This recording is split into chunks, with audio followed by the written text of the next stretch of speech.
So let me say this again. I enjoy sprint qualifying. I feel like I scream that into the void once every 3 months or so, but recently I've been trying to work out why I like it, while so many others wish it could be stoned to death and never heard from again. Well, as I sat researching my last video on the 2016 Spanish Grand Prix, I think I might have found my answer, and it's all to do with this heap of dog shit. Hey there guys, I'm Will, welcome to FP1 and possibly the worst attempt at changing the qualifying format we've ever seen.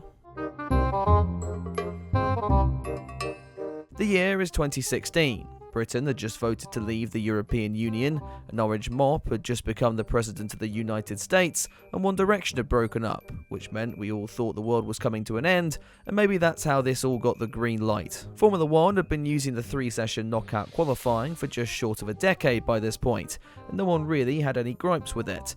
The format was simple, worked and was easy to understand, which was especially important given today's average brain-dead DTS fan were beginning to dip their fingers into the sport. That being said, some argue that the format could have been made more exciting, and given Mercedes were winning pretty much everything, Ferrari and Red Bull were shoving pencils up their nose in their design offices, and most importantly, Pastor Maldonado had just been sacked, Formula 1 would be in dire need of that excitement around now. The solution, dubbed Elimination qualifying, would see those 3 sessions remain, though the ways in which the cars exited these were to be slightly different. After 7 minutes in Q1, the driver at the bottom of the timing screens would be eliminated. This would then trigger a 90-second timer before the next driver bit the dust, until 15 cars remained at the end of the first session.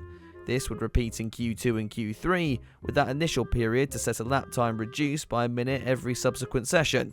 Is this sounding confusing yet? Reactions were definitely mixed, with top engineers running the numbers and expressing their concerns that the format could actually take away from the action rather than add to it.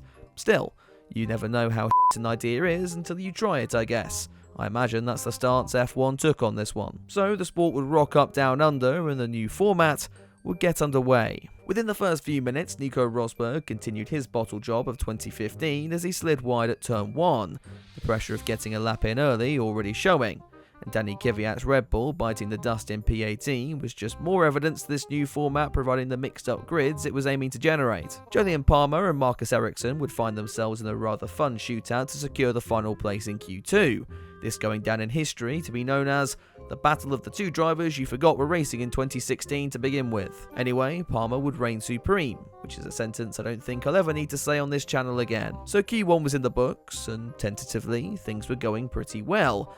That's pretty much where this ends though. As Q2 rolled around, it became increasingly clear that no one really knew what was going on. Even the drivers didn't realise that they'd necessarily been eliminated.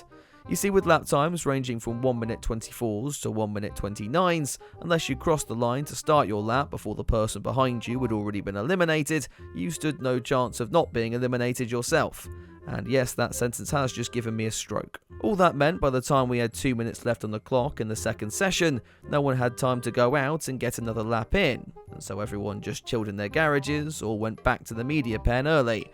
Not quite the nail-biting finish we were used to. Maybe Q3 would be an improvement, however, or maybe it could be even worse.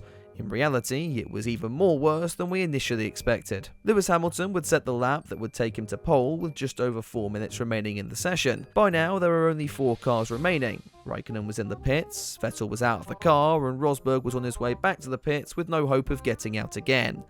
That, ladies and gentlemen, is what we call an absolute f***ing shit show. In the fallout after qualifying, drivers expressed their unhappiness with the new format, pundits slated it even further, and even Christian Horner decided to apologise to the fans for how poor the experience was for all of them. Shame we can't get that nowadays. The race would go ahead on Sunday, with Rosberg claiming his 4th win in a row, Alonso taking McLaren Honda to new heights, and Ferrari throwing away a potential win in a cloud of smoke and rubbish strategy. Meanwhile, the boffins at F1 decided to meet up and scrap the elimination format from the second round of the season in Bahrain. And thank God.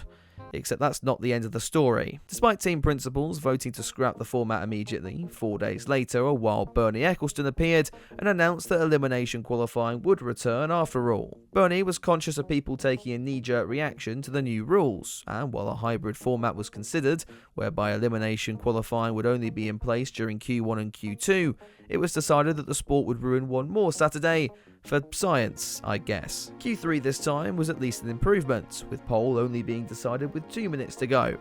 And that is where the positives end. And that wasn't even really a positive, was it? We got 6 whole minutes of no action on the circuit at the end of Q2, and if we didn't have reason to send elimination quali to the far reaches of hell before, now we definitely did. Thankfully after this, the FIA finally admitted that they were wrong, which I guess they've become pretty good at doing later, and released Formula 1 to return to the old quali format from round 3 onwards. So what does this teach us? Well, the main moral of the story is if it ain't broke, don't let Bernie Ecclestone anywhere near it.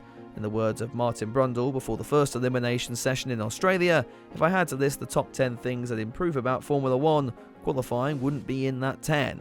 And really, in an era where the cars still looked and sounded like modified dustbins, or while the main excitement lied whether or not one of the Mercedes would get an engine failure, or Bottas would turn into a kamikaze pilot, you can kinda see his point. Overall then, was it worth it to try something new? And usually, while I'd say yes, the elimination qualifying format was conjured up on short notice by someone in the FIA chilling in a crack den, and running that despite engineers' concerns, watching it burn only to run it again and be shocked when you get an almost identical result, it should never have been implemented to begin with. Had they spent more time evaluating the formats and made some more tweaks, perhaps they might have found something that could have elevated the excitement on the Saturday. And with that, I return to the idea of sprints. They kept the original qualifying and instead only added to it, whilst also being self-aware and determined to tweak the format to ensure the best experience. I appreciate that I'm still only appealing to the 10 other sprint fans watching this video, but let's just take solace in the fact that the implementation hasn't been as bad as what we got in 2016. Anyway, if you ended up enjoying the video, be sure to give it a like and get subscribed, as I'll be uploading every week as we gear up to the start of the 2024 season next year. As always, a huge thank you goes out to all my patrons and channel members for your continued support, and if you'd like to get involved in that, then you can do so by heading to the links in this video's description. For now though, that's all from me, so I'll see you very soon with another video, but until then, have a good one.